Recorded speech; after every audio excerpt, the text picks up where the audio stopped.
Thank you for joining us today for the third panel of the Transitional Justice in the USA Speaker Series. I'm Lisa LaPlante, Director of the Center for International Law and Policy at New England Law Boston, where I'm also a professor of law.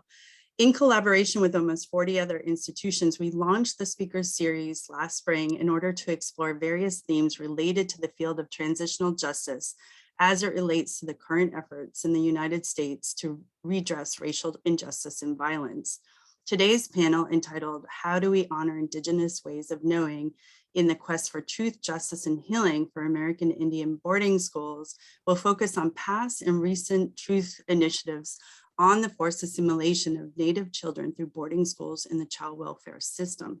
We hope to both raise awareness of this work, as well as explore how to open the ways to transformative justice so as to overcome standardized or colonized transitional justice models. We convene today in recognition of Native American Heritage Month. The Speaker Series is a collaborative effort, and I want to thank the 38 co-sponsors supporting this initiative, as well as recognizing that it was planned in collaboration with the National Native American Boarding School Healing Coalition. You can see their link on our screensaver. If you're interested in supporting their work, please do so. Our collective aim is to help raise national attention to this important justice movement while offering a critical lens to help inform our audience about this very important work. Before we begin, I just want to let you know that the chat has been disabled during the presentation. We'll open it up for the question and answer, but you can post questions on the Q&A function in the webinar. We'll open, once we open, you can also engage in questions there. So to begin, it's my pleasure to introduce our moderator and discussant for today's panel, Cheryl Suzack, who's a member of the Batchewana First Nation and is an associate professor at the Department of English at the University of Toronto, where she's also cross-appointed at the Indigenous Studies program at the Faculty of Law. So with a background in English and political science, her most recent research focuses on Indigenous voices and how they fit within transitional justice mechanisms, especially concerned with reparations and how to honor, in particular, the voices of Indigenous women. So Cheryl, I will hand the platform to you to begin today's panel, and thank you everyone for joining us today. Thanks, Lisa. I'm delighted to be here and delighted to moderate this wonderful panel of distinguished speakers. And I'm really pleased to be a part of this conversation and thinking about transitional justice in the United States, especially as it's focused on thinking through how to move traditional models of truth commissions away from replicating colonizing approaches to truth and memory, and to suggest better ways to design and implement truth and healing processes to assure transformative justice. I joined the panel as a guest and researcher on the traditional territory of the Songhees, Esquimalt, and Masonic peoples, whose historical relationships with the land continue to this day. I'm a guest and researcher, and I have duties and obligations as part of my being here and part of my recognition of the ancestors and the peoples whose land I walk. I come to the conversation as an academic working in the field of law and humanities research with a focus on the voices and experiences of Indigenous women. My work studies how Indigenous women's artistic practices form an important part of the transitional justice landscape in settler colonial countries, particularly their work through documentary film, literature, and poetry that contributes to an evolving international debate concerning the protection of Indigenous women's human rights and the real-life implications of their storytelling practices that depict violence against them. I think the storytelling that they provide represents an important counterpart to justice mechanisms that prioritize victim statements, as these artists use artistic media to restore dignity to victims and their families, and as they work to build a public critical literacy through which Indigenous women's voices register their complex experiences and knowledge about gender injustice, gender violence, and about the duty to bring these experiences into public discourse and visibility. The focus for this panel asks, how do we decolonize transitional justice for Indigenous peoples? And it's an important question. Some of this work has been underway in Canada through the victim-centered accounts gathered by the Truth and Reconciliation Commission that was active from 2008 to 2015, and through the Missing and Murdered Indigenous Women's Inquiry that presented its findings in 2019. These are government mechanisms that focused on truth reparations and financial compensation, and they have been organized and directed towards speaking to the public at large and speaking to government representatives and government agents.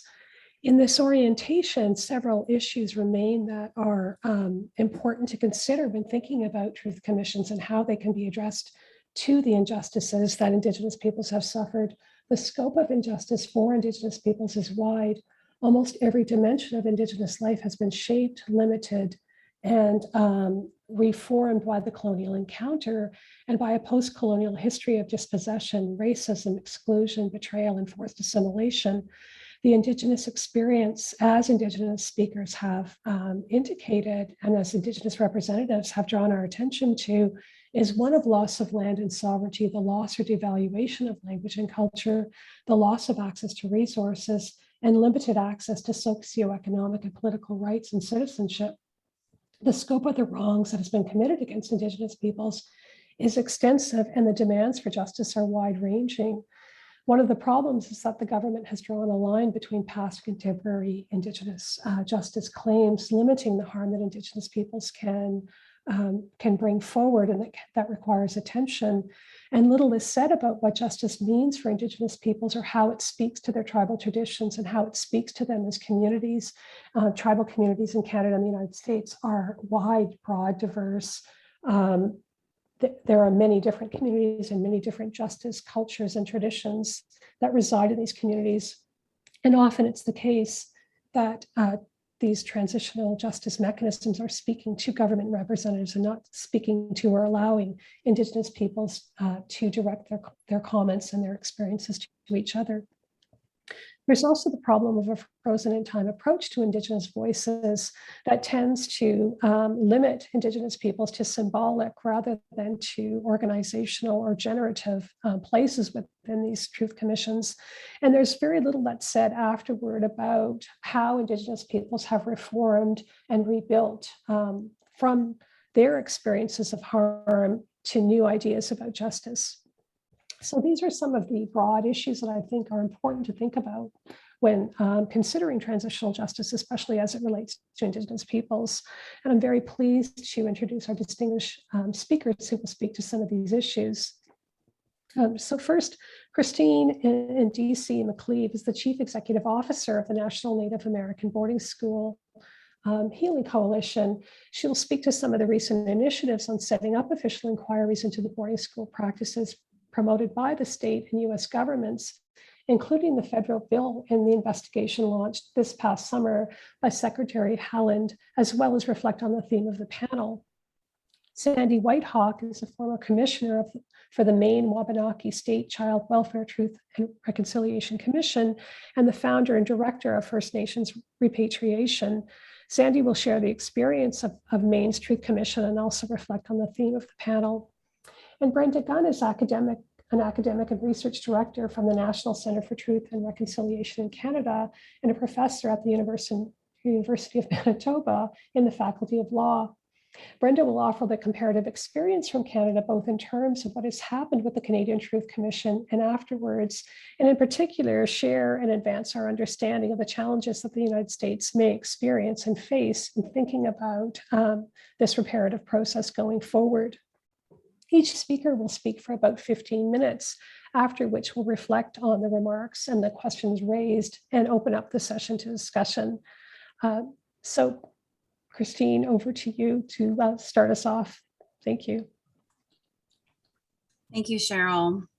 Buju, Dinawe Magani Duke, Diindiisi Indigenicas, Makinakwaju and Dunjiba, Mikizi and Dudame. And what I just said to everyone in my traditional Ojibwe language is, greetings, my relatives. My name is Diindiisi, and that means blue jay in Ojibwe language. I am from Turtle Mountain, Ojibwe Nation in North Dakota, and I'm Eagle Clan. I'm also the CEO for the National Native American Boarding School Healing Coalition. We're headquartered here in Minneapolis, Minnesota, on traditional Dakota and Anishinaabe lands. So I'm grateful to you all for joining us for this conversation today, this important conversation on how do we honor Indigenous ways of knowing, which Interestingly enough, I am currently a doctoral student at the University of Alaska Fairbanks, and one of the classes I'm taking this semester is Indigenous Ways of Knowing. So this is really top of mind for me. And as the CEO of a 501c3 nonprofit, I'm constantly living in this reality of navigating colonized systems and interacting with people in Western worldview ways and considering perspectives from Western worldview, while at the same time advocating for and remembering and honoring those Indigenous perspectives. And for me as an Indigenous person, that also means reclamation of some of that Indigenous knowledge. And so in this context today, I just want to acknowledge that we are participating in a Western context here. This is, primarily coming from an academic focus, although me, Sandy, and Brenda are here as Indigenous practitioners. That is the gap that I am hoping we can bridge in terms of, not just talking about things using that lens of, analysis from an empirical standpoint, but to actually get past that breakthrough and talk about what this means to Indigenous peoples. And we at the coalition have a mission to lead in the pursuit of understanding and addressing the ongoing trauma that was a result of the U.S. Indian boarding school policy. And if you aren't familiar or you want to learn more, you can head over to our website at boardingschoolhealing.org and learn about the history. Basically, it's forced assimilation. It was a policy of assimilation here in the United States that was carried out by the government and churches. And what it ultimately led to was cultural genocide, which, by the United Nations definition, based on the Geneva Convention, is actually genocide. So I don't know why we put the cultural in front of it, probably just to buffer it a bit for people. And what we find ourselves in right now in the United States and around the world is an environment that is extremely divided in terms of people wanting to have conversations around racial equity, to dismantle systems of racism, and those who are either in denial or in straight opposition of that work and those conversations. And so though we were able to get a bill introduced this Congress for a Truth and Healing Commission on U.S. Indian boarding schools, that bill is facing some opposition. And so what I'd like to do, instead of walk you through some of the details about the bill and the work, is really discuss why there is this reluctance to have a truth commission. And some of the feedback that we're hearing and that we have heard at the Boarding School Healing Coalition for almost a decade now is, don't call it a commission. So what is this pushback that is happening? Why there are people in Congress who do not want the United States to have a truth commission? Big rhetorical question there, right? And I don't necessarily have answers for you, not without definitely saying some things that I shouldn't be saying on record. But I mean, honestly, it makes me wonder, is it still ongoing racism? What are people afraid of? What is the possible, negative outcome for certain parties if we have a truth commission in this country? Because the Secretary of the Interior has launched an investigation to look into the sites of boarding schools in this country. Let me backtrack just a little bit. I am going to tell you a story that led up to this work. So the Boarding School Healing Coalition filed a FOIA request, a Freedom of Information Act request in 2016, asking the Bureau of Indian Affairs for information on boarding schools in this country. How many schools, how many children went there, from what nations they came, how many children died or went missing, some of the basic information that came out of the Truth Commission in Canada. And the response from the Bureau of Indian Affairs was, first, narrow your scope. Your request is too large. So we did. And then the second time we inquired, they said they closed our request because they couldn't answer it. And so then we did a filing to the United Nations on enforced and involuntary disappearances on children who went missing at boarding school whose whereabouts are still unknown. The United States has yet to respond to our allegations. The case is still open at the UN Human Rights Council. And then we entered this environment of a global pandemic, which, for all the terrible things that have happened, brought us together in our humanity. And then the murder of George Floyd and the civil uprising and the ripple around the world calling for racial equity and racial justice.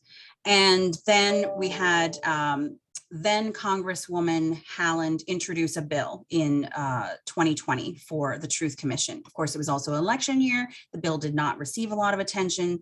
And so it died in that session of Congress. Fast forward to 2021. And the news coming out of Canada of the unmarked graves. I'm sure Brenda can tell us more, but I talked to Chief Willie Littlechild, who was a commissioner in the Canadian TRC, and he said that information was in the report. That testimony came forward through that commission in Canada, and the Canadian government just wouldn't fund the research to find the unmarked graves. So those communities had to do that work on their own. Back to the United States, here's NABS doing this work on our own because the federal government had not responded. But our champion, Secretary Deb Haaland, launched this initiative to investigate and to search for unmarked graves here in the United States, which I'm not going to go into details, but we do know at the coalition, we have heard testimony, we do know that there are unmarked graves here in the United States as well. We're not going to share the locations. We're not going to put it on blast in the media because we want to protect those sites. And that leads us to the bill for a commission, which would build on the investigation from the Interior. We are working with the folks over at the Interior. We've told them the story of, hey, you know, we asked you guys for this information, not you personally, but your agency, the federal government. And so those team members are coming to terms with the history of how the government has handled this. And now we finally have an environment where people are willing to do the work. And so, you know, the folks over at the Department of the Interior are looking into the records. We will have more answers, but the report is due to the Secretary on April 1st of 2022, and that's just not enough time. The coalition has been researching this for almost a decade, and some of our co-founders have been researching it longer than that. And though the federal government has a few more resources than our small nonprofit, we just know that the scope of this policy and these experiences in these schools in this country is quite large. We found over 367 boarding schools in the United States, and it's just not enough time to get all the answers. So the commission would build on that investigation. And most importantly, what the commission would do that the investigation is not going to do is collect testimony from boarding school students and their descendants. And that, to me, is the way that we will really truly be able to honor Indigenous knowledge, Indigenous narratives and perspectives and experiences in this assimilative genocidal policy that was carried out in the United States. Because if we only examine the records, then we're only hearing one side of the story.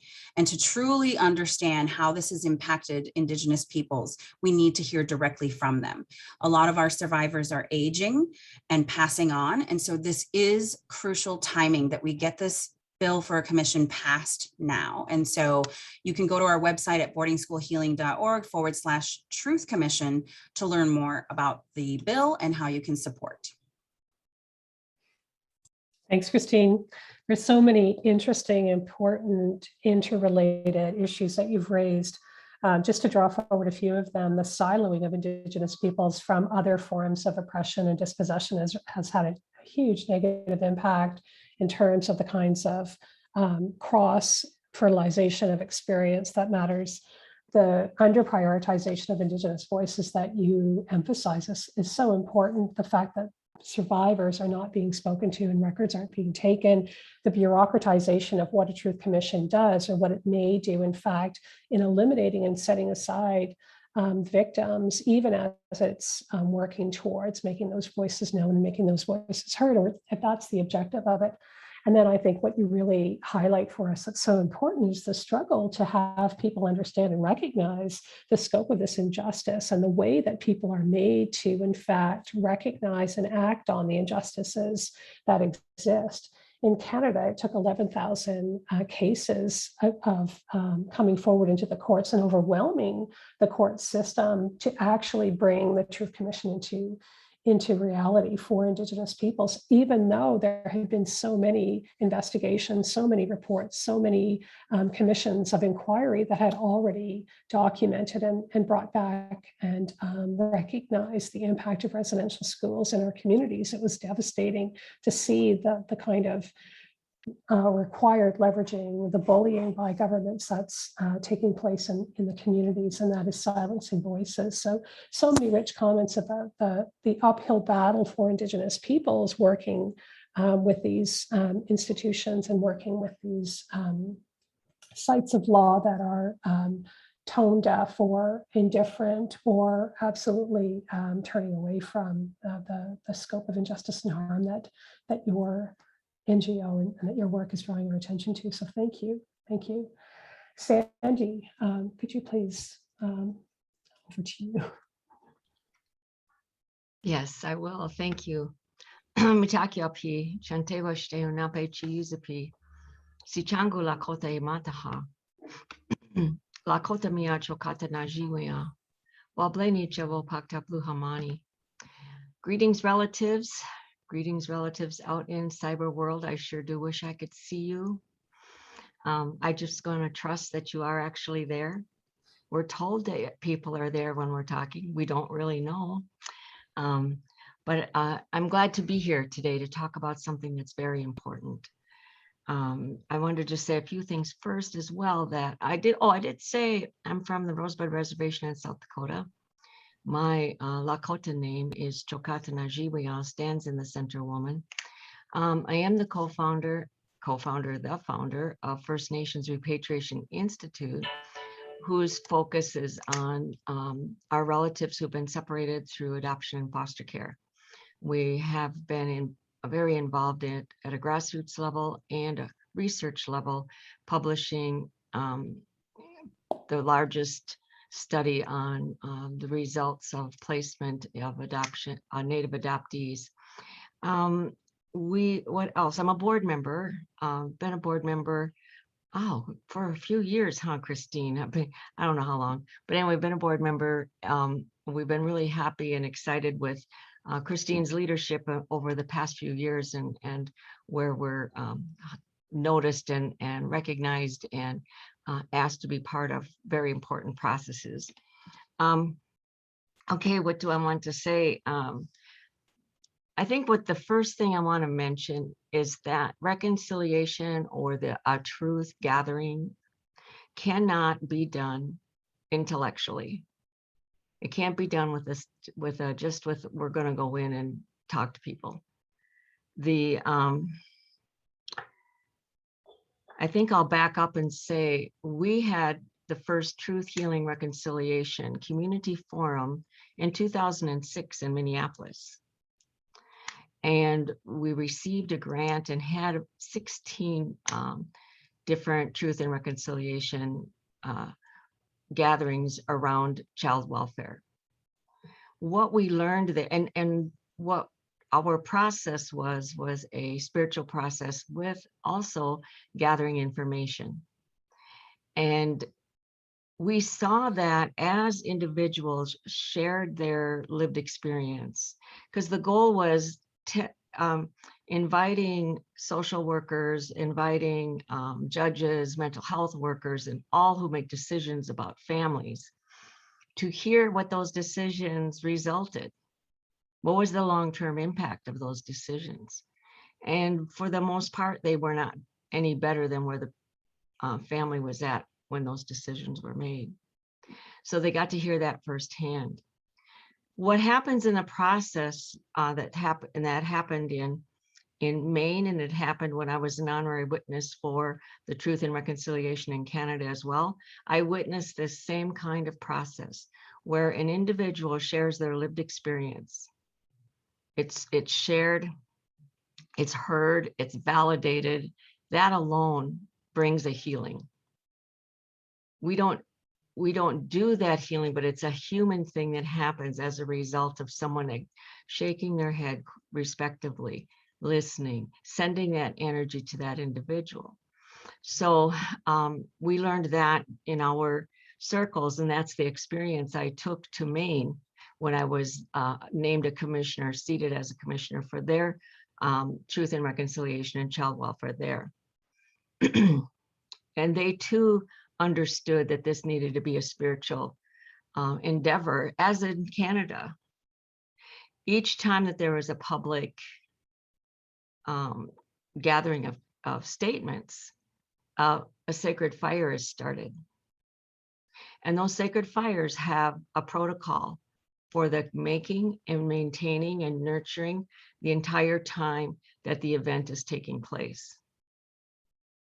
Prayers are being said. That fire is never left alone. While that fire is taking place, those that are taking care of it know songs to sing and prayers to say, holding that space for all the grief that's being expressed, and hopefully the healing is taking place as well.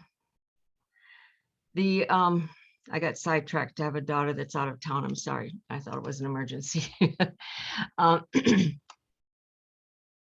So I mentioned that this is more important in a way than taking in pen and paper and observing and using language that is foreign to this process of sharing from our spirit and from our heart. So those that participated with us came in the same way that everyone else did, to participate with their heart, participate in that, holding that space for that truth to be told. And we could gather their stories either by their agreeing to the request to record it, or an individual could sit with someone and offer a statement privately. That could either be recorded on audio or just voice. It could be anonymous or non-anonymous, whichever made the individual feel good, feel validated. What I'd really like to emphasize about this is that community members, whether or not they've shared a lot about their experience, they are the experts. They are the ones who can define a path to justice, to restoration. No one can go in and say, we know how to do this because we've been reading books and we've been talking to people, but we never sat with anybody, we never heard anything before, but we know what we're doing. No, it can't be done like that. And the individuals who are in those circles need to be named and cited as authority, the way you would cite anything else that you've looked up. The community intellectuals that live within our communities are always generous with their knowledge and rarely acknowledged as a source of wisdom, as a source of history, because what they're sharing with you is an oral history that most of us already know. Maybe they're adding to that during this process for the purpose of filling up holes, years, maybe some names they haven't included in the past, other things. That's just as valid as opening up a history book and looking down and signing, finding a person's name and citing the year that the book was written. That's one of the things that I'd like to see changed. I remember also I heard repeatedly this, I don't want to say resistance, but concern from individuals of participating in a truth gathering is, we're going to share all this. Some of them will invite into our process. They go away and write papers and become an expert on reconciliation or on this truth process. And that is the truth. You can write about that paper, but you can't be an expert on it because you didn't live it. How do we, when you say what the title of this was, lifting voices, indigenous voices, somebody tell me what it is again, including whatever. Honoring indigenous knowledge. Well, there we go. Honoring indigenous knowledge. How do we honor indigenous knowledge so they are indeed the expert, not the researcher? And I'm all about research because that's what we do. That's a very strong part of what we do in First Nations Repatriation Institute.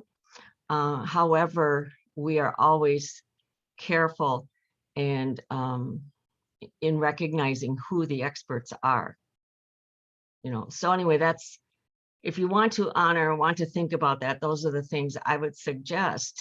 It needs to be spiritually led by someone who really knows how to ground an event and would not do it alone, would have to have a team.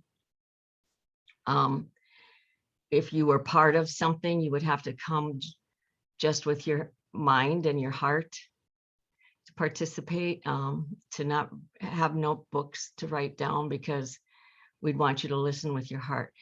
There's certain things that you can't take pictures of in our gatherings. And in some places back in the day, I remember just at our social gatherings, certain communities would say, no, we don't want anybody to take any pictures. We want everyone to remember this in their heart. Whatever is going to be important, it'll be embedded in your heart. We want you to trust that and learn that. And I thought that was a good way to think about that. So I forgot to set the timer. So I don't know how much time I have. You have a few more minutes. Oh, good. So anyway, I think, so I think I danced around the topic of academia versus a community-led process. I really do believe that there is a way to bring them together respectfully, but I believe that the community tells the research team how that will be, what will be, how it will go about, you know. And then I know that the university has a IRB, and I know you have all of these things that you have to do, but also know that there's a way to do it because we've done it. We've already done it. So you can, I know there's a way to do it, to earn that trust. But the thing that I think we need to work on, and I've said it and I'm going to just say it again, is citing our community like intellectuals as you would cite a history book. You know, oral history, when we say oral history in our community, it is done. That's what it is. When we say oral history to non-Native people, sometimes I think people think, oh, that's a nice story, because it's not written down, therefore it's not, not considered, whatever the word is, not considered as strong. And so that's just something I would really like to see us work to change. That would be truly honoring Indigenous knowledge. Christine also asked the question, we ask it all the time, why? What is the big deal? Why can't we just work like this? Honestly, come together, look at the truth. And I think there's two things. One is women and children have not been valued in this since first contact. The people that originally came here, women were chattel, children were nothing. They were laborers. We had to pass a law to protect children. That's what this white society thought of children. We certainly don't have value of our women because of we had to form a task force and draw attention to the hundreds and hundreds of Native women who are missing. So it isn't being overly, well, I don't even know what the word is. We can't change necessarily everyone's mind. We have to just know what we're up against. What we are up against is a value system that doesn't value children, because if it did, everybody across the board would be appalled about what has been found. But because they're not, that tells us something. Some people can be changed, want to be changed in their thinking, and want to be an ally, want to figure out, what can I give back? What can I do with the privilege I've been given? So we have to figure out what are those things they can do and share that and encourage them for that. And not spend time getting mad and frustrated and talking about those who don't want to change that. You make the statement and you move on, because that has been here since contact, and it is going to be here till this realm is completely done. I know that sounds kind of bleak, but that's the reality. Thanks, Sandy. Your words really remind us of the proximity to victims and to harm, and they remind us that we're talking about children. We're talking about the most vulnerable members of our society, communities, people we're intimately connected to, we care for. You're talking about intergenerational harm passed from the child to the parent, to the relatives, to the community, and the way that the scope of that harm exceeds its connection to an individual. And it's such a rich and eloquent set of priorities and recognition that you bring us. I think in many ways, the ideas that you express about validating experience are absolutely essential, that the work has to, in fact, hear the voices, honor the voices, act on the voices, recognize the voices, and bring into being the spiritual elements that those voices convey, and recognize those spiritual voices and elements and make them part of what the commission does, and that the bureaucracy itself has to change to adapt to Indigenous peoples, to the harms that they bring forward. So thank you for these really important and rich, thought-provoking comments.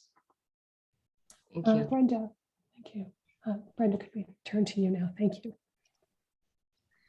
Hanshi, Brenda Gunn Mia, Winnipeg Ni Wikin, Na Famille Red River Ochi. Good day, everyone. My name is Brenda Gunn. I'm Métis from the Red River.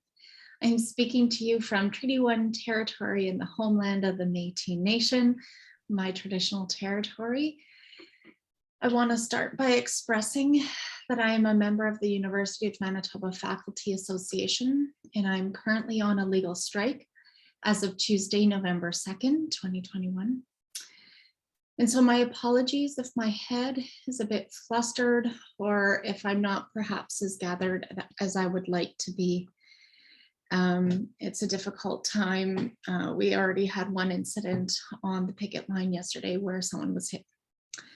So it's a difficult subject and a difficult time. I really want to thank my co-panelists for your words and for your thoughts. And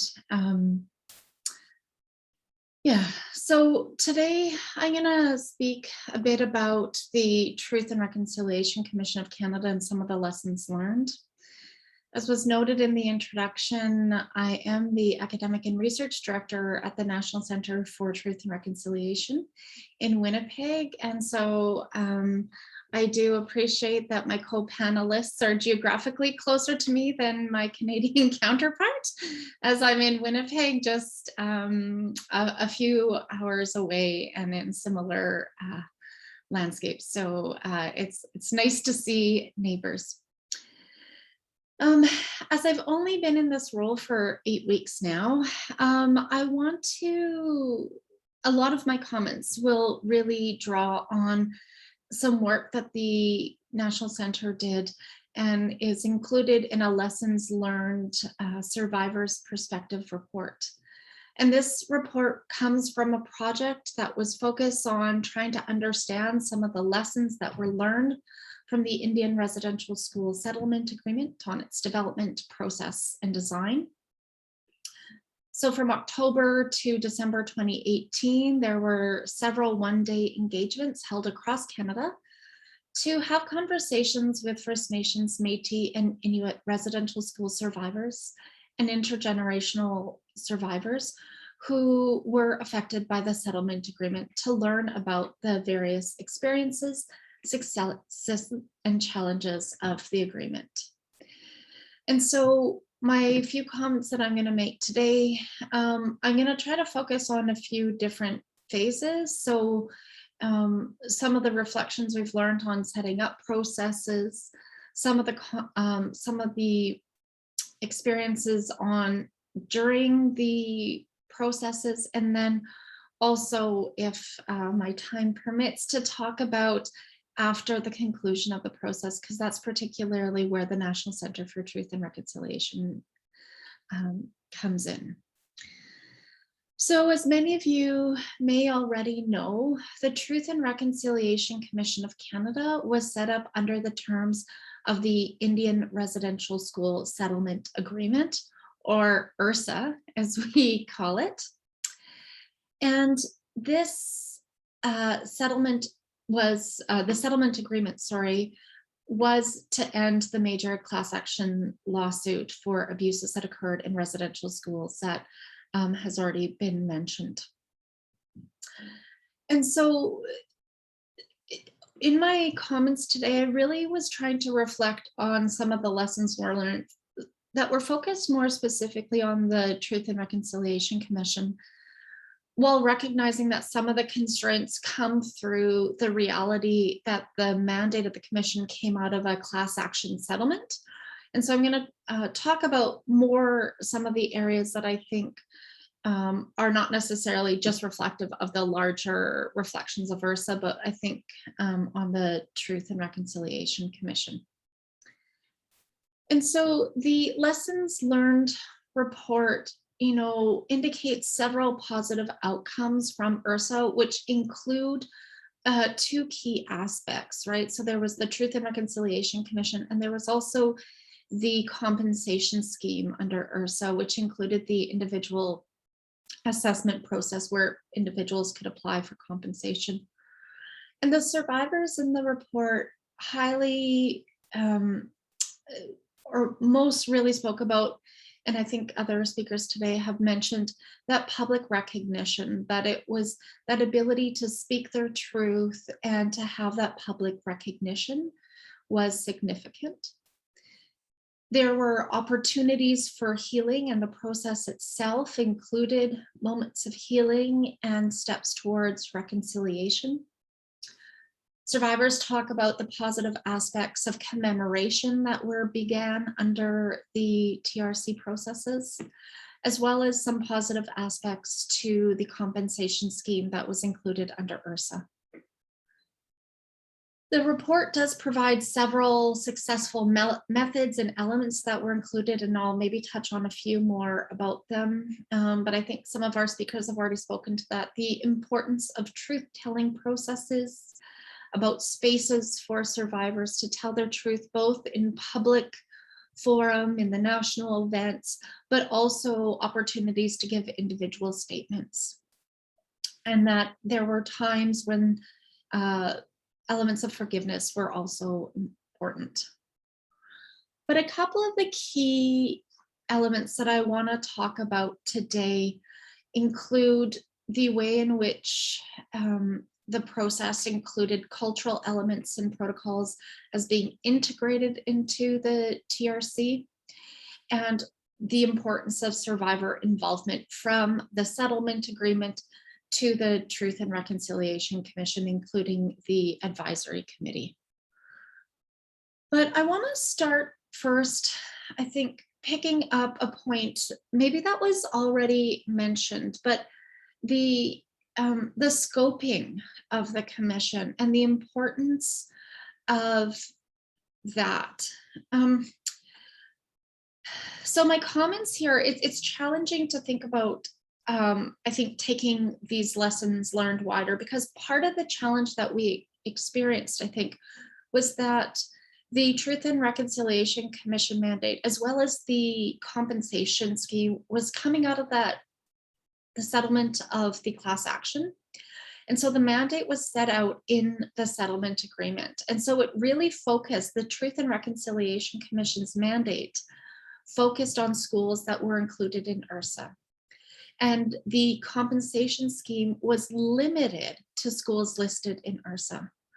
And so while the TRC worked hard to be inclusive in their process, the compensation scheme was limited to what we call as IRSA schools, right? So those schools that were indicated in the settlement agreement. And this meant that survivors of certain residential schools cannot access the compensation. And in the lesson learned report, Eugene Arcand, who is a survivor on a residential school survivor, he is on our NCTR Survivor Circle. He was on the advisory committee for the Truth and Reconciliation and was involved through the IRSA. He notes that we have to truly and fully adopt survivor-centered processes in any and all forms of redress aimed at correcting past wrongs. He says this approach applies equally to all forms of abuse or historical wrongdoing, be it related to residential schools, day schools, missing and murdered Indigenous women and girls, or any other form of personal or collective abuse. And so connecting that back to the scoping of truth processes, I think we really wanna, and in my work now as research director, really think about what does it mean to be survivor-centered and ensure that these processes that we set up are survivor-driven, survivor-informed. And so part of what I think we're seeing in reflecting back on the Truth and Reconciliation Commission and the broader IRSA experience was thinking about what it means to also be trauma informed and to really ensure that the processes are aware of the way in which participation in the process can be re-traumatizing and re-victimizing. So trauma-informed, meaning from my perspective that all processes are doing no further harm and that are working towards healing. And I think when we're talking about healing, we need to make sure we're starting from a survivor-centered approach to understanding what healing means, right? So one of the areas that has been widely discussed by survivors is the challenges and the difficulties that arose when not everyone who went to residential schools was included in the process or their schools considered. The way in which that can perpetuate harm, or the way in which day schools were not included, right? Or the 60s scoop, right? So from survivors' experience, they experience all of these things together, right? And so a truth commission that is looking at one piece of a larger process of colonialism can be traumatizing for people who experience the harms in different ways. So I think that's really challenging. And, you know, I think our earlier panelists spoke to this, right? That what do you do when the experiences are all interconnected and we're trying to understand the truth, but the truth is so large and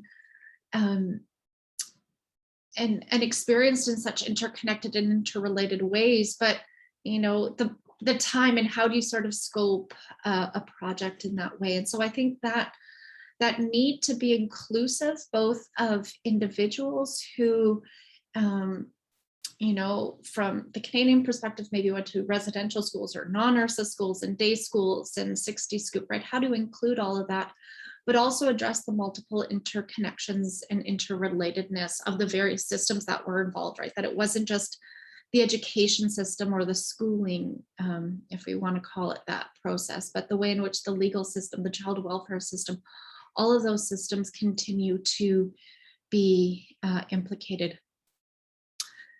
And all of this to say that when we're scoping and setting out processes, that I think despite best efforts and really good processes of starting from Indigenous ways, that when when a process is set up within the Canadian context, the Canadian legal context, that there are structural discrimination and inequalities that exist within these systems.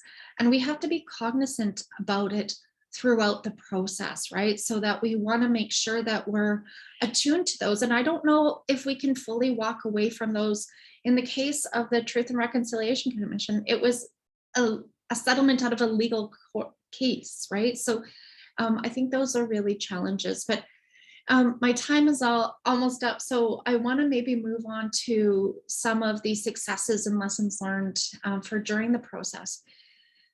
And I think one of the things that is really important that everyone has talked about is that we have to start with Indigenous ways of doing and knowing that that's how we set up the truth process, right? And so that will need to be starting with Indigenous ceremonies and making sure that everyone involved in the process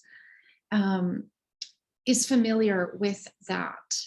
Processes in Canada that led to challenges, of course, because the diversity of Indigenous peoples in Canada. So as a national commission, it meant that they needed to engage in specific cultural advisory committees and having cultural advisors from across the country. So for each national event, you know, making sure that there were appropriate protocols to that specific place.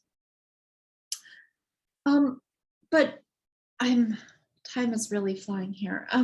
I do want to maybe just quickly end by saying one of the lessons that I continue to learn was shared with me by Elder Harry Bone, who is now our elder in residence, or one of our elders in residence at the National Center for Truth and Reconciliation.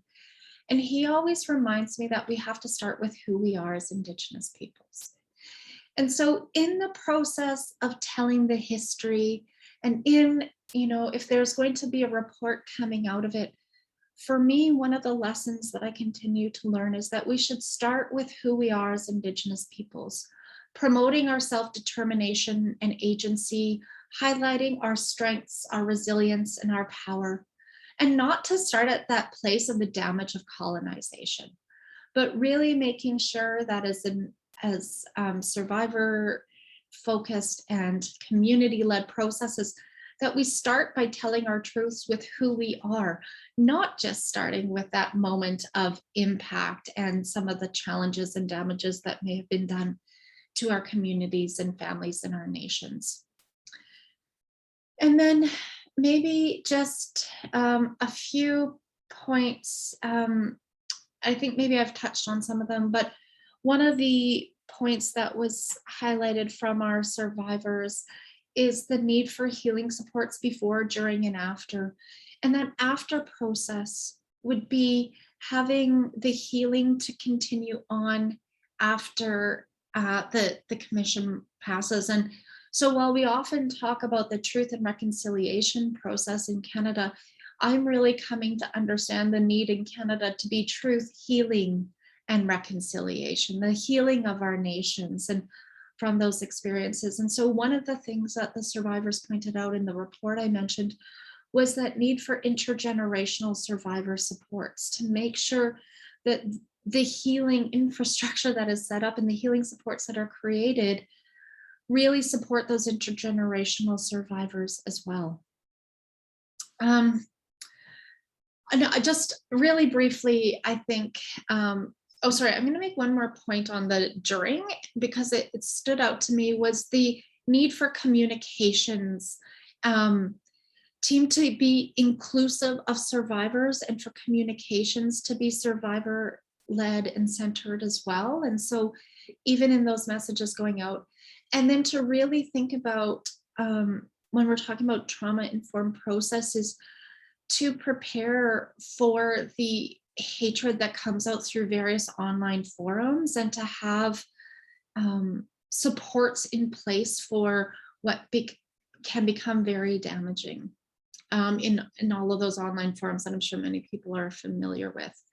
And then after, I just think in the planning process is thinking about what happens when the commission is over. So our head of archives is always reminding me, you know, having when we're setting up research projects or anything we do, right? So having a plan for what we're going to do with the records, right? Having that plan in place before you start, so that when you take that very first statement, that you have the appropriate consents in place for where those statements are going to go. And so this is in part where the National Center comes in. We are now, we hold the archive from the Truth and Reconciliation Commission. We continue to do work to acquire documents that were not turned over during the Truth and Reconciliation Commission. We continue to do the research begun by the Truth and Reconciliation Commission and continue to promote reconciliation through public education. And so our work continues with the work that was started with the Truth and Reconciliation. And one of the key issues that's arising now is ongoing statement gathering. So one of the things that has come up, especially with the identification of the unmarked graves, are people who are ready to share their statement now. People who weren't ready during the Truth and Reconciliation, who now want to share their stories and share their truth. And so we are able now, and we're working on the process at the NCTR to continue statement gathering that began during the TRC process. And one of the other areas that we continue to look at, and I would encourage other truth commissions to think about, is to not just think about individual truth statements, but actually thinking about trying to get community narratives of residential school experiences, right? So that while individuals and individual families have experiences with residential schools and intergenerational impacts, these are also community experiences, right? And so trying to get those community narratives is one of the activities that we continue to work toward. So I think I'm probably over my time, but thank you so much for allowing me to be here today. Miigwech. Thank you, Brenda, for your very important, rich comments that have really opened the debate and the discussion for us. I think the points you raise about survivor knowledge, survivor protection, survivor statements, public access, questions around the ethics of gathering testimony and gathering statements and disclosure. How much should be public? How much should be shared? How much should the wider community know about? And at what point do we draw a line, an ethical line, to protect the dignity of survivors and protect the dignity of families and communities? Where do we enact ethics and justice as a form of protection for those who have the courage to come forward? And how do we enact processes of reconciliation that remind us about the courage, the dedication, the strength it takes to be a survivor, to carry on and to live with these violences, these injustices, the knowledge of what these processes have done to us as a people, what they've done to children, what they've done and what they have left us with as a burden and an intergenerational burden. So I think there are many complicated, complex questions that you've asked and helped us to consider. And I think there's been a really strong movement amongst the panelists from the outward-looking requirement that victims have to persuade outsiders to believe that they have been victimized, to the burden that is in and of itself, that one has to convince non-Indigenous peoples to the scope of injustice, to the scope of harm that Indigenous peoples have suffered. And that there's always that question and that problem of doubt, the doubt and the certainty of knowing the harm, and the doubt and the uncertainty of outsiders not believing that the harm has occurred. And we saw these problems in the way that the discovery of the graves were debated in the media. Are they mass graves, or are they graves that are covering wide areas of land? And it seemed to me that there were academic debates that were turning us away from the harm and turning us away from the victim and the violence that had been done, in the same way that academic and media debates turned us away from belief in survivor testimony, belief in what it was that people had experienced, and belief that it was children who were harmed. That this, again, this terrible, most vulnerable segment of our society, of our communities. So I think the moving from that scope of the outward gaze toward the inward gaze of protecting the community, protecting survivors, putting in place ceremonies and practices that will enable people to come forward and to trust that what they're having to say, what they need to share, is protected, is held, and held as sacred, held as important, held as significant, but protected by an ethics and a set of practices and protocols that are about Indigenous-led ways of understanding what it means to share from the heart and what it means to share from an experience and the trauma of sharing and the trauma of that experience. So there's a continuity in what the panelists have shared, and I think it's really important for us to think about some of the ethical questions and concerns that they've raised. We also have a number of questions that have come up in the chat, and I would encourage our audience to post questions in the chat, and I'd like to turn us over into a more general direction, and to questions for our panelists. Yes, please, Sandy. Yeah, before you do the questions, one thing I forgot to mention about the testimonies taken in Maine are now stored at Bowdoin College in Brunswick, Maine. And each person that gave a testimony, it was honored of, do you want all of your testimony part of your they got to define how that was going to now be revealed. And I will say that the majority of individuals were just, I don't want to say happy, but I think relieved that their words and their history is now where anyone can go and research it and listen and hear that. And that validates and gives dignity to that experience. So that in itself is healing. But they determined, some wanted it to be anonymous, others wanted their names on there, and some did not want it to be for anyone to see, but it's still stored there in a place where only certain individuals who are identified can view that. And I thought that was really important. So literally anybody wanting to do research on genocide, on schools, on anything can go to Brunswick and Bowdoin College and access that. I thought that was a brilliant idea to have that there for, you can't deny that it happened once we have those records. So, and then the report written post all of the visiting the communities has our findings and then our recommendations.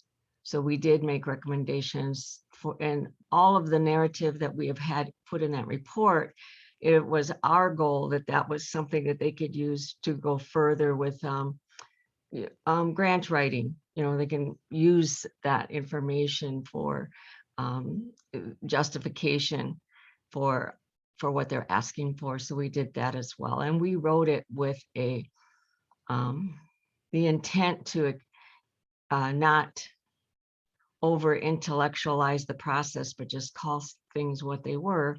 And our very first recommendation, I have to just say it because it's like, wow, we still have to say this. Our first recommendation was honor tribal sovereignty, because everything that we experienced was a dishonor, ignoring, a not, recognizing tribal sovereignty. So thought that was, we couldn't get away from it. We had to make that the first finding. So anyway, I just wanted to add that. Thank you. Thanks, Sandy. Mm-hmm. So the chat is open, and some of the questions that are coming in are about the relationship between testimonies and record keeping.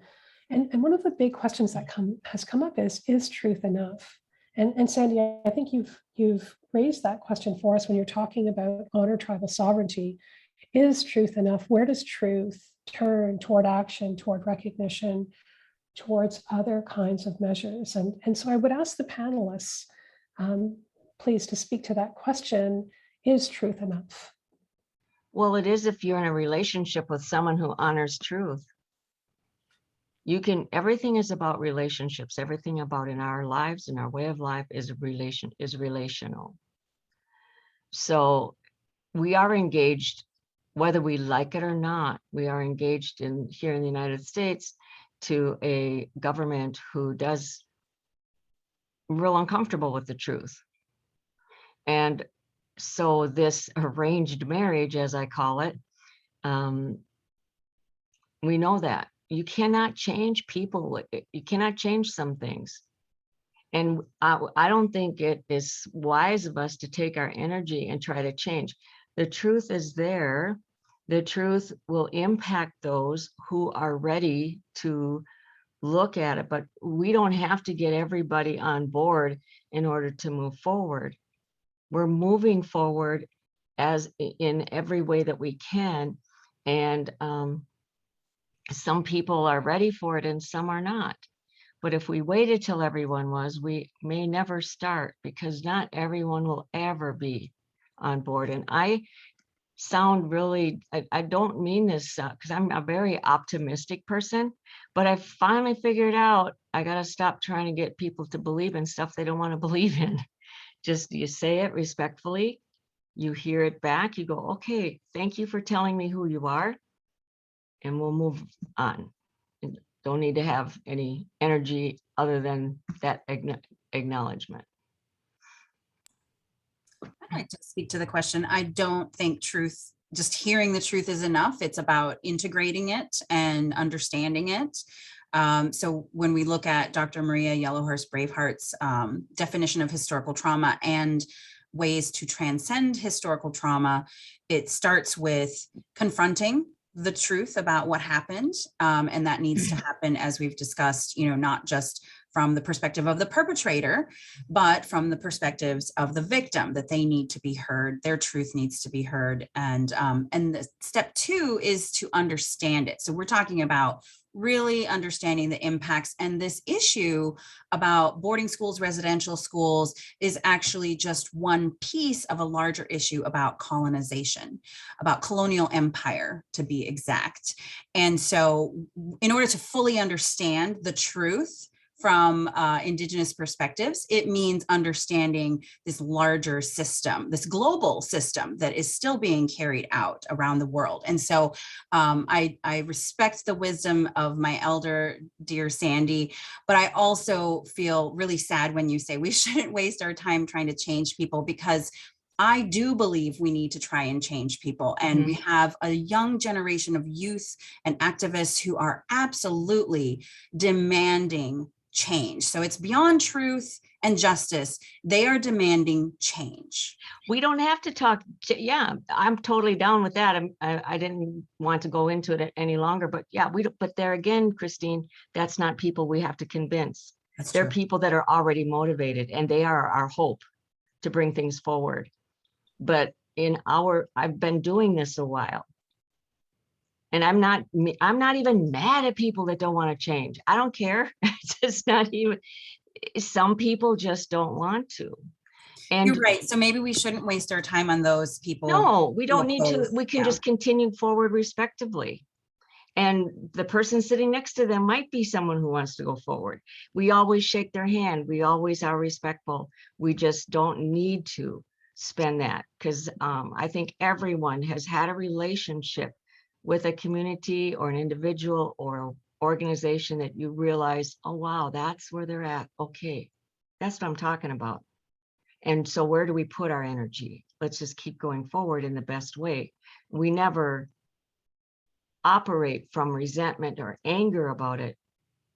We just operate in the truth of it.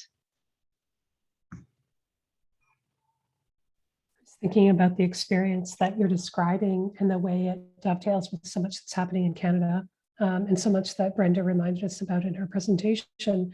I'm also thinking about the way that Indigenous communities, Indigenous peoples have claimed this space of Turtle Island and claimed a more holistic way of understanding Indigenous to Indigenous relationships, and the imposed border that has separated Indigenous people, separated communities, literally communities through the 49th parallel, the question of that separation raised to my mind a question about how Indigenous peoples could support Indigenous peoples. There are movements for solidarity, and there are movements that are about affirming the truth of other communities and other peoples. And you see a strong sense of that solidarity and that affirmation in the way that Indigenous peoples turn to Indigenous peoples for leadership, for knowledge, for experience, for the capacity to think anew the problem and to bring back, as you've pointed to, this Indigenous-centered, as the panelists pointed to, this Indigenous-centered way of understanding a problem. How do you imagine then, the question seems to arise, how would you imagine Indigenous peoples supporting Indigenous peoples? Should Indigenous peoples in truth gathering processes speak first to Indigenous peoples solely? Should we have the opportunities, as Willie Ehrman has talked about in some of his teachings, of building this ceremonial sacred fire, gathering Indigenous peoples to the fire and permitting Indigenous peoples to be there first in solidarity with each other before moving outward to gather in other perspectives and other forms of solidarity? So how would you see that working, and how could we begin or think about Indigenous support for Indigenous peoples around the boarding school experience? How could that happen? What might that look like? To the panelists, please. Well, I spoke a lot, so I'm going to sit back and listen.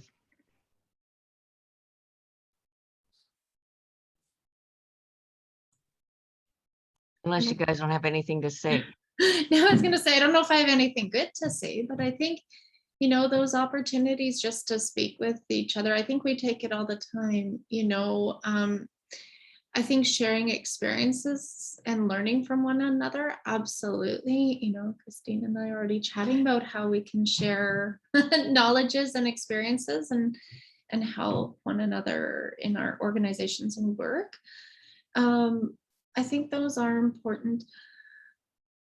And I think part of that is really an important part of the healing process. So one of the things I've also heard from our survivor circle at the NCTR is just finding space for survivors to speak to one another and to share with others in their own healing processes, right? And so I think that sharing and healing, or that sharing process, can be part of the healing and the work that we do internally.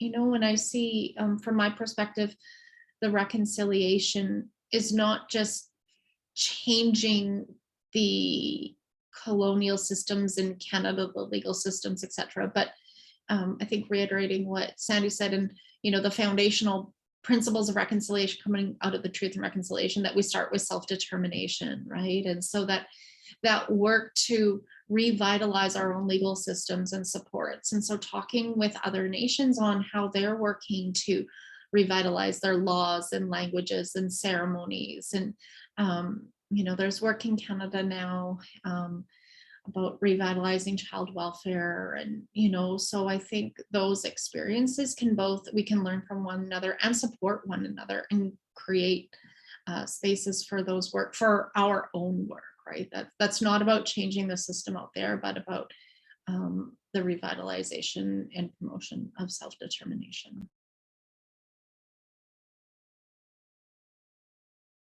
Thank you. We've had a few questions come up in the chat, and I'd like to turn to those questions now.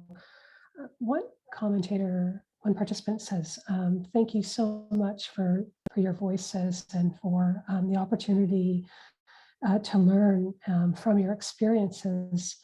The person also says, I'm very happy my professor told me about this panel.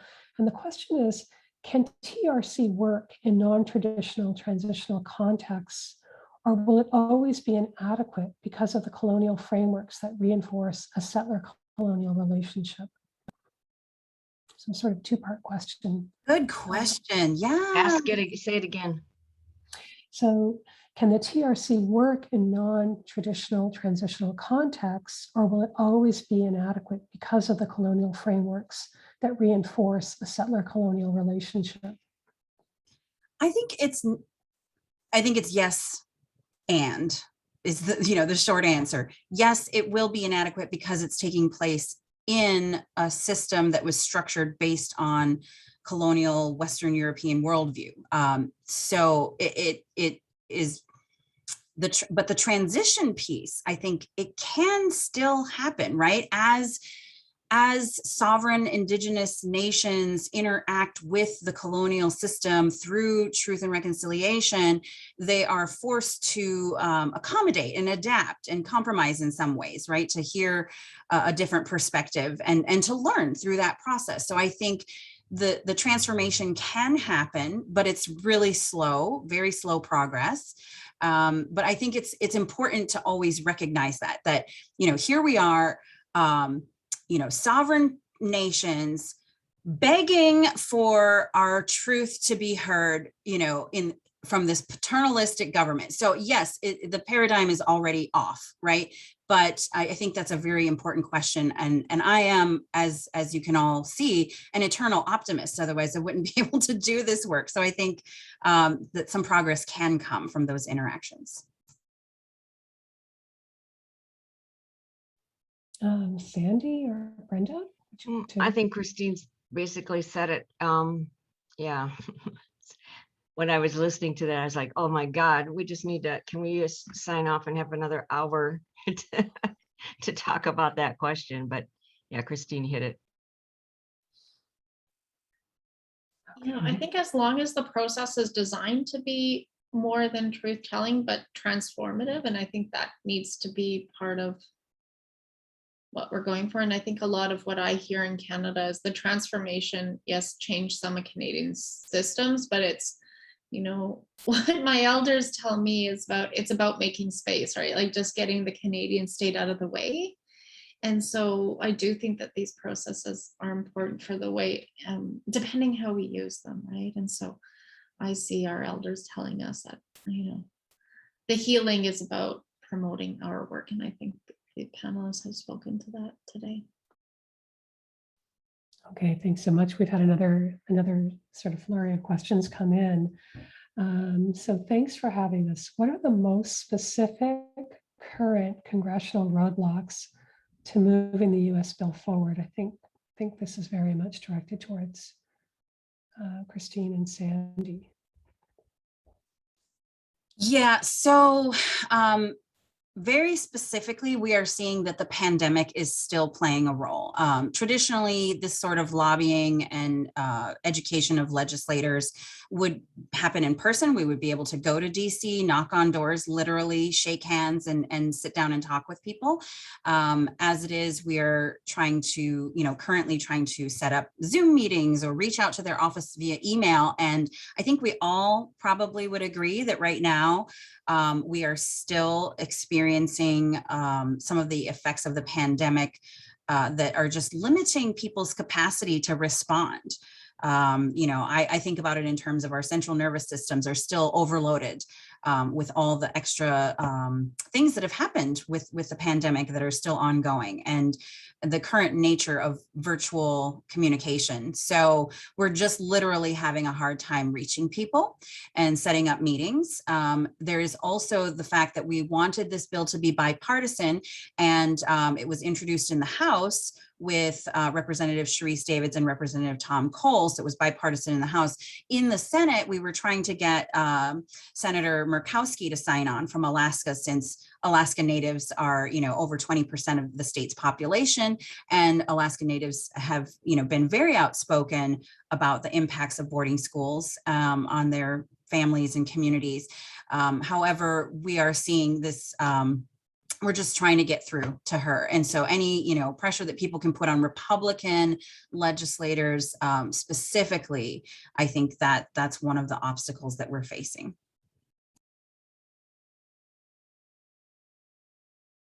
Thanks, Christine. Thank you. It's just sad to say, right? I'm just going to say it, that party politics are preventing truth and justice in this case. So it's a broken system, to say the least. And anytime you mention anything like this, the first thing that comes up is people are afraid that we're going to ask for money. we're gonna ask for money, and then it just goes downhill from there on. Mhm. So this question's come up a few times in the chat, and I think it's an important one for us to consider. How can non-Native supporters help with these efforts? And what is the best role that non-Native people can take to support this work and to be allies? I would say the best thing you could do is talk to your family, talk to your friends, talk to your coworkers, have a discussion, and really welcome differing points of view so that everyone is included and can say their, I mean, because those that do change their mind are willing to discuss, I've learned. I mean, others who are not willing and just are steadfast in their belief, they don't want to talk, or they just want to say what they believe and then leave it at that. So don't get caught up in that. Just, let that be. And get the book White Fragility, read it, have a book club, because that will help you understand why people have the reactions that they have. And when I started sharing about Indian history a long time ago, back when I was a young woman, I witnessed and saw white professors was my first experience talking about our culture and our history, and the intimidation and frustration that they felt because they were learned people who didn't know. And so the human reaction is anger, doubt, feeling intimidated. And we don't have to take care of that, but you know what? That's a human reaction. If we've engaged someone in a conversation, I believe, we are responsible to be kind, respectful, with the truth, and just leave it at that. But you will have those reactions. It's just, it's a fact of life. And I just mentioned that book because it's the only book that I know that really speaks of it directly. And I know it has controversy around it, but for the most part, it has some good information in there. But yeah, that's where you would start. And then noticing who are your representatives and what do they support? Do they just, even things like, do they support open birth records in your state? Because that impacts Native adoptees, everyone, but that's a continuum from boarding school as well. Who do you, and ask your representatives what they believe in all kinds of Native issues. You can go online to the National Congress of American Indians, look in there and see what's going on politically. You can go on the Native American Boarding School Healing Coalition, see what's going on there, educate yourself and share what you're learning. And eventually, I believe that if you keep doing that, something's going to show that you can do specifically something you're confident in, something that you're able to do, and it'll just evolve. And as long as you're comfortable in your own skin, that will come about. So I thank you for asking that question, because it is hard when you hear things, well, what can I do? And I really respect that. And that would be how I would suggest starting, and then the rest will come. If I could just really quickly add on as part of this, I just wanted to say, I think part of supporting is amplifying Indigenous voices. So really listening, like one of the frustrating, and I think Christine started with this with reference to Commissioner Littlechild. I mean, we knew that children were there, right? So when people were so surprised, it means like, well, you weren't listening. We've been saying this for decades. So I think now's the time to start listening, really listening to Indigenous voices and then amplifying them. So for example, when you're looking to learn the history of residential schools, make sure you're listening to Indigenous voices, right? And then amplifying those voices out there. Yeah, thank you. and those such important points about listening to Indigenous peoples. I just wanted to mention a comment in the chat about listening and learning. One of our participants mentions the award-winning documentary about the Maine Wabanaki State Child Welfare Truth and Reconciliation Commission, Dawnland, the documentary Dawnland, which is an incredibly powerful film and brings us right into the heart of Indian country and into close proximity and listening capacity with survivors and their families. I would also mention one from Canada that's been incredibly powerful and incredibly important, Muffins for Granny by Nadia McLaren, which is a film about what it meant for a young woman to understand that her grandmother had been sent to boarding school and to try and put her grandmother into the context of what that experience might have been. It's a devastating film. It's a painful film. It tells you about what the children in the school knew and about how they were forced to be bystanders and how they were forced to understand that sexual violence was happening, pregnancies were happening and deaths were happening, and they had to live in that environment. So it's quite devastating, and the impact it has very much in keeping with the devastating impact and the important, significant learning opportunity represented by Dawnland. There is a number of other important links that have been posted in the chat. Hopefully they'll appear on the website. We're out of time, and I just wanted to thank our panelists for this excellent discussion, for their contributions, and for the richness of their comments and their insights and their leadership on this important issue. And I'd also like to remind participants that there is an upcoming panel that they can access and learn about from the website. Each of these panels has been recorded and is also posted for anyone who's missed other sessions. So thank you again, everyone, for being here, and thank you for your excellent contributions to this important question. And thank you so much to Lisa and our host for having us participate in this session. It's been a really great and rewarding opportunity to be a part of it. So thank you. I also posted a link to a virtual healing summit that we're having later in November. Thank you, everyone. I just want to say Please Transitional register. Justice in the USA speaker series, and I don't have the link handy, which I should, but you'll get it as a follow-up on the recording, which will arrive shortly. Thank you, everyone, for your participation. Thank you. Bye, Yes, everyone. if you want to learn more, please come to the summit.